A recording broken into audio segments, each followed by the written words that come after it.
Sama seperti Koperasi Merah Putih. Gua tahu cita-citanya mulia. Pertanyaan saya, oh Indomaret tutup aja Alfamart. Iya, gua ngerti. Paham. Pertanyaan gue, isi koperasi nanti apa? Kalau isinya Indomie juga, Samsu juga. Bener nggak? Iya kan? Isinya Unilever juga. Ya sama aja itu mah. Oligar juga yang tajir, bener nggak? Lu pindah aja itunya. Gitu. Nah, harusnya jangan dibangun koperasi. Maaf kalau bukan. Ingat, transaksi terbanyak itu adalah pasar tradisional. Harusnya memperbaiki pasar. Jangan bangun itu, pasar yang dibangun.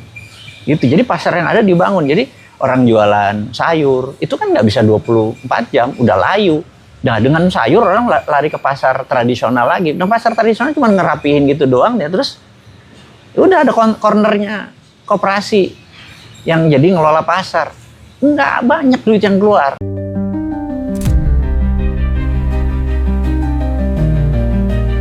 Enlightenment seorang Nabi Muhammad ini kaitannya ternyata sama kemanusiaan gitu. Nah, perjalanan cerita itu sampai di dunia dewasanya itu udah masuk pelajaran filsafat, Indra. Spektrum ateis itu beda, dari mulai ateis yang paling santai sampai ateis yang paling radikal juga ada.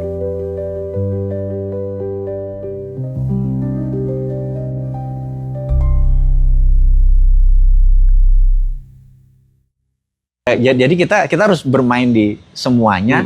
Dan ya ini sebenarnya apa ya, nasihat dari nenek moyang kita aja yang bandel gitu loh.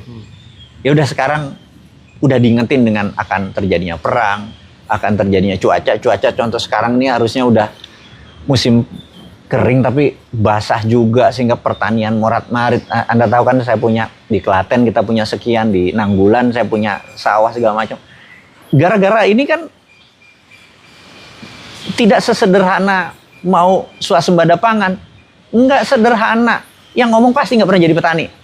Ribetnya dengan cuaca kayak gini nih. Ribet hajar sekali. Padi terus aja, Pak. Kenapa? Hajar padi terus aja. Enggak, kita sekarang geser tergantung kebutuhan. Oh gitu ya. Jadi 2 kali padi, 1 melon, kemudian ke Brambang gitu ya. Tergantung, karena cuacanya nggak bisa. Iya, betul. Nggak bisa. Jadi kalau padi-padi terus, nggak mungkin. Kalau yang ngomong itu pasti cuman guru sekolahan, dosen, yang nggak pernah ke sawah, yang nggak ngerti bahwa masalahnya itu tikus, gitu ya. Oh iya, Pak. Tikus di mana-mana. Terus ada lagi masalahnya. Jadi kemarin itu kita kebingungan, kita tentang, ini kan ngaji roso, jadi rosonya nih. Kita tuh bingung sama, kita udah melakukan pakai herbisida, pestisida, ini segala macam, pakai setrum untuk tikus ya, kita setrum yang mati petaninya gitu loh pokoknya. Ribetnya.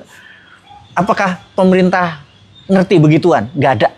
Akhirnya ada yang menarik. Kita datang ke Bali demi belajar. Tahu nggak? Satu orang bilang, Bapak sudah melakukan sedekah bumi. Kaget saya. Sedekah bumi ya? Gak usah diterusin, saya bilang gitu. Kita selamatan, ya pakai ini, tapi sedekah bumi. Ajaib loh. Tikus yang geser. Masya Allah. Bukan, saya bilang. Dan tradisi di Klaten, di daerah tempat saya yang di mana, daerah Delanggu itu, sudah ritual itu nggak dilakukan udah lama katanya. Jadi, oke, Anda boleh bilang itu musyrik, terserah. Tapi demi gue nggak ada tikus, gue lakukan. Bener kan? Puluhan hektar tanah gue jebol kan kemarin. Akhirnya pas kita lakukan itu, jadi, kita udah tidak terlalu dekat sama alam. Sekali lagi, lu yang belajar akademisi, yang sekolah, mau IPB segala macem, lu nggak ngerti sedekah bumi. Betul. Gak jalan, bos. Itu realita ya. Jadi kayak gitu ya. Jadi kita, ternyata kita harus dekat sama alam. Patesan Jolotundo itu, Pak. Iya. Itu kalau nggak di ibaratnya kalau orang Jawa manganan, nggak sedekah bumi gitu ya. Itu. Sumber alirannya beda, Pak. Belok aja. Iya. Kita udah tahunan kita main di sini. Makanya kalau bilang, Indonesia tahun ini swasembada pangan, kita langsung nengok begini. Lo nanamnya di mana? Bener nggak? Siapa yang nanam? Gitu loh. Bener. Itu maaf ya bagi yang mengatakan swasembada pejabatnya. Ngapunten, minta maaf. Karena realnya tuh nggak semudah congornya motivator kayak Bosman gitu. Realnya, susah ternyata. Kita nggak menyerah karena dari puluhan kita punya resto, kita daripada bergantung pada beras orang lain, kita bergantung pada beras sendiri kan gitu kan. Kita ya inilah Ya itu kita mau swasembada Iya. sendirilah. Tujuan sebenarnya bukan apa-apa. Kita ingin low. Jadi kita jual minuman cuma 8.500. Nggak mungkin kita jual puluhan ribu, itu kemahalan. Jadi kita punya 40 hektar kebun kopi. Jadi kopinya dari kopi kita sendiri, beras dari kita sendiri, unagi dari sendiri, semua dari sendiri. Jadi ya supaya harga kita tekan gitu. Pabrik mie-nya kita punya sendiri. Jadi demi orang bisa makan. Daripada 15.000 dikasihnya karbo, Iya. mendingan lo makan tempat gua. 13.000 dapat cakalang. Iya. Gitu. Bukan ngeledek ya, bukan Iya, ngeledek. iya. MBG bener, niatnya bener. Gua dukung 1000%, niatnya bener, termulia. Gitu. Nggak berani gua ngelawan. Tapi bisa jadi ganjalan ya Pak ya, 2029 kalau nggak diberesin ya. Benar. Kasihan karena presiden kita kan niatnya bagus. Tapi Dia niatnya bagus sebenarnya beliau itu ya. niatnya bagus, tapi ya mengerjakan sesuatu yang baru ini kan nggak mudah. Apalagi yang mengerjakan bukan pebisnis. Kan Iya. iya kan mindsetnya kan harus bisnis, gimana Betul, efisien, betul. gimana distribusi. Misalnya saya nih jadi orang nomor 1 MBG. Nomor 1 yang saya nggak buat adalah dapur. Kenapa? Kenapa mesti buat dapur? Gini, restoran Padang. Jadi Padang, warung Madura, warung Tegal, bener Sunda, warung jutaan jumlah. Menyediakan ratusan bahkan miliaran piring. Nggak ada satupun yang keracunan. Masa, oh iya. Bener nggak? Iya. Ya mendingan hari ini vouchernya ke sini, hari ini vouchernya ke sini, hari ini vouchernya ke sini, didistribusin aja. Dan kita hitung hari ini makannya harus begini ya, kita cek. Ngapain punya apa? Bener nggak? Iya tuh, Punya bener banget tuh. apa? Habis-habisin anggaran bikin dapur, Iya. segala macem. Ya itu habis nggak karuan ke sana gitu. Sama seperti Koperasi Merah Putih. Gua tahu cita-citanya mulia. Pertanyaan saya, Indomaret tutup aja Alfamart. Iya, gua ngerti. Paham. Pertanyaan gue, isi koperasi nanti apa? Kalau isinya Indomie juga, Samsu juga. Bener nggak? Iya kan? Isinya Unilever juga. Ya sama aja itu mah. Oligar juga yang tajir, bener nggak? Lu Iya pindah juga aja ya. itunya. Gitu. Nah, harusnya jangan dibangun koperasi. Maaf kalau bukan nih. Ingat, transaksi terbanyak itu adalah pasar tradisional. Harusnya memperbaiki pasar. Jangan bangun itu, pasar yang dibangun. Gitu. Jadi pasar yang ada dibangun. Jadi orang jualan sayur itu kan nggak bisa 24 jam, udah layu. Nah, dengan sayur orang lari ke pasar tradisional lagi. Nah, pasar tradisional cuma ngerapihin gitu doang ya, terus udah ada cornernya koperasi yang jadi ngelola pasar. Nggak banyak duit yang keluar. Cuman ya sekali pejabatnya bukan gua. Iya. Balik lagi nih teman-teman ke Silver ya. Jadi Silver yang dibikin Pak Mardigu tuh cetak terbatasnya sementara hanya 1,1 juta kalau nggak salah kira-kira ya. Nah, jadi masih terjangkau lah buat masih teman-teman. terjangkau. Jadi kita memang 10 gram semua. Jadi seri kita nanti seri 10 gram. Jadi kumpulin nabung. Bisa nanti serial, karena ini nanti percaya ya, ini saya mainan investasi itu udah banyak. Nanti yang dapat nomor misalnya nomor 7, nomor single, terus gue dapatnya 723, gue dong nomor 9 gitu ya. Itu tuh rebutan nomor besar itu dibeli karena gue beli dong. Serial itu karena kita udah pakai database. Serial itu tuh benar-benar masuk ke database. Jadi ini benar-benar nomor 9 tuh ada dipertanggungjawabkan di situ nomor 9. Jadi memang limited nomor 9, akhirnya mereka kecil-kecilan numbers gitu. Dan itu menjadi satu nilai koleksi. Apalagi 001 gitu. Nah, jadi kalau bagi teman-teman yang untuk Fortune Dragon, ini bisa Silver War nih. bukan perang di Teluk nih. Ini perang silver nih kita. Rebut-rebutan 001 nih. Bener. Iya. Bener. Tapi Pak, menariknya aku sekarang pengen masuk ke pengen ngasih ilmu penting nih buat teman-teman ngaji Roso, ngomong lagi ketemu Pak Mardigu nih. Udah minumen ya. Sekarang kopi Kreo. Mungkin sebentar lagi kopi Kreo ini akan ada emas, ada segala macam gitu.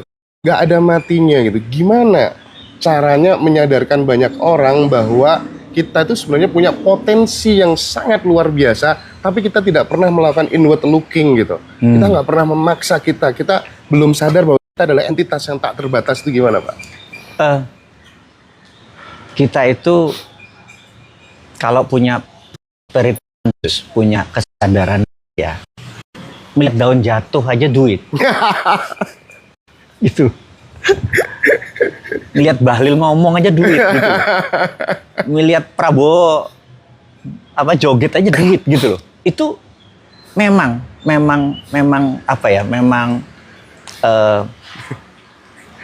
sedikit orang di level sana, tapi mudah dipelajarinya, semudah membalik tangan gitu.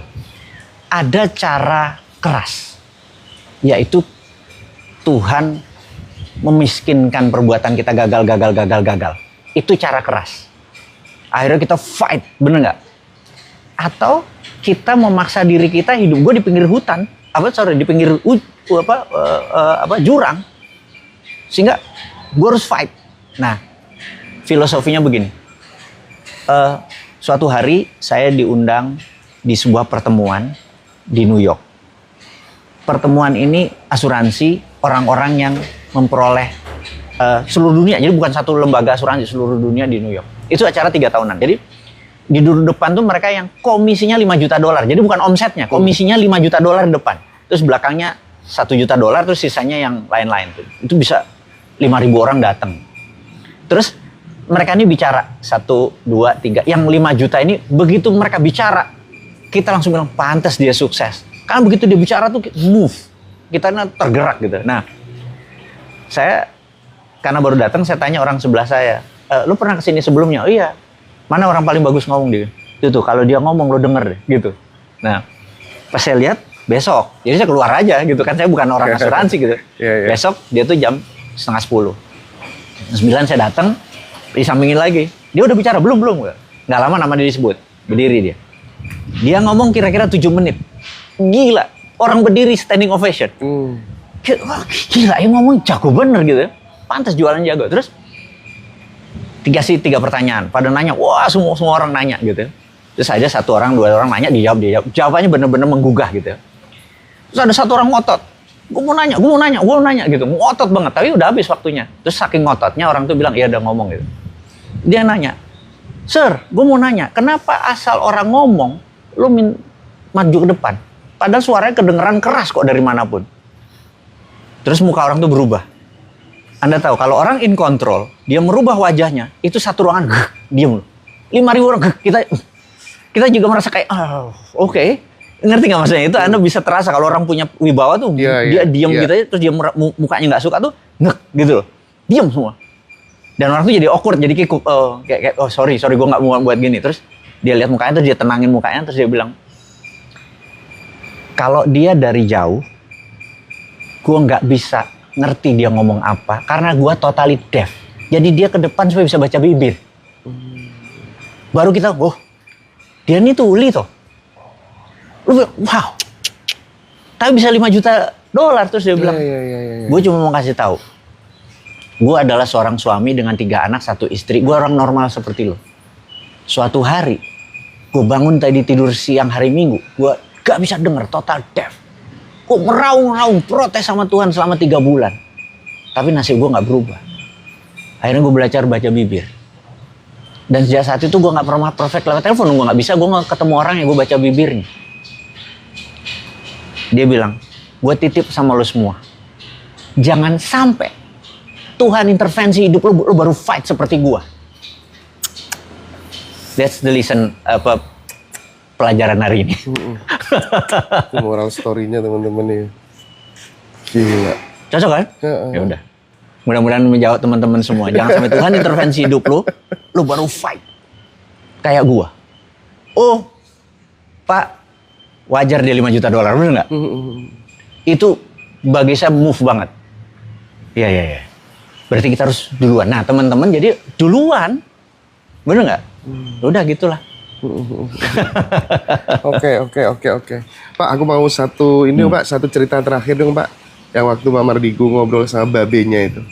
Yang waktu Pak Mardigu jatuh bangun kan ngobrol sama babe itu. Terus dikasih cerita tentang Lee Kuan Yew gitu. Nggak penting kamu jatuh gimana, yang penting adalah seberapa tinggi kamu mantul Oke, gitu. Nah, gini aja. penting nih, Pak. Cerita itu mungkin banyak orang yang tahu, tapi kita cerita nyata aja. Jadi gini.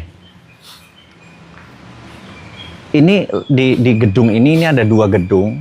Nanti mungkin tolong di shoot sebentar. Ini yang di sini adalah bekas kantor, di sebelah itu bekas bengkel gitu. Sewaktu saya memutuskan untuk membangun ini, saya nggak tahu membangun apa. Jadi bayangin jam 11 malam saya sendirian, jam 12 saya diem 1 jam, saya diem 1 jam. Terus saya nggak nemuin apa-apa. Ini mau bangun apa sih ini? Nggak tahu saya mau bangun apa gitu. Terus pas suatu hari saya ke kakak saya, kakak sepupu ya, saya datang ke sana. Terus istrinya Mbak Ayu pun nanya, kowe lagi bangun apa? Aku lagi bangun itu, tapi aku nggak tahu Mbak ini bangun apa. Terus pertanyaan dia, kamu sudah ngomong sama bangunannya, sama tanahnya mau jadi apa? Belum Mbak, ya ngomong. Dek, gue langsung. Jadi ada hal yang saya pikir hati itu harus ngobrol. Udah saya tanya sama ini, saya tanya sama ini, saya tanya sama ini. Nanya itu ya nanya dalam hati sendiri, bukan ngobrol gitu nanya. Terus ya ada kretek di situ. Oh dia mau tempatnya ramai. Ramai itu kayak apa? Ramai itu kayak apa gitu. Ramai itu banyak orang yang perlu healing, perlu gini. Udah kayak singelong deh, tempat kayak karaoke kan cuma 5-6 orang. Gimana kalau singelongnya 300 orang gitu. Oh gitu tempatnya. Dia mau rame. Karena kemarin tuh sepi. Ini buat manfaat tapi harganya murah gitu-gitu segala macam. Oke. Terus apa ya? Oh berarti harus ada tempat singelongnya nih, tempat karaoke bersamanya, itu contohnya. Jadi, nah balik lagi ke kalau itu berhubungan dengan bapak angkat saya itu yang saya sebut Babe itu. Jadi kita diingatkan bahwa Singapura sewaktu merdeka tahun 65, Singapura tuh nggak punya apa-apa. Yeah. Dia talak 3 sama Malaysia. Iya. Malaysia punya GDP waktu tahun 65 itu $500 per kapita. Singapura itu cuma 300, penduduknya 2 juta. Ini punya 10 juta, ini punya tambang timah, punya karet, punya pelabuhan. Ini listrik nggak punya, semua nggak punya. Listrik nggak punya, pertanian nggak punya, polisi nggak punya, militer nggak punya. Bayangin, tahun 65. Lee Kuan Yew bingung. Nggak punya apa-apa. Terus orangnya masih ngeludah kemana, ininya digulung. Rasnya kan ada ras Tionghoa, ada ras India, Tamil, ada Melayu, ada China, ya segala macam ras digabung kan nggak punya. Dia mikir kami nggak punya aset, makanya yang dia punya bukan hardware, pasti software kan. Software yang paling kuat adalah attitude. Attitude tuh gimana ngerubah attitude? Tahu nggak? Dia kirim kayak pegawai negerinya, dia motoin Swiss tuh kayak gini, London tuh kayak difotoin. Terus dia datang ke rumah-rumah, nanti Singapura kayak gini loh. Nanti Singapura kayak gini loh. Nanti Singapura kayak gini loh. Itu tapi lu jangan meludah sembarangan ya. Lu rajin belajar ya. Lu komunikasi bahasa Inggris ya. Bahasa Inggris menjadi bahasa pendidikan dan bahasa ekonomi ya. Kita kan ini susah. Itu disamain, nanti kita kayak gini gitu. Disamain.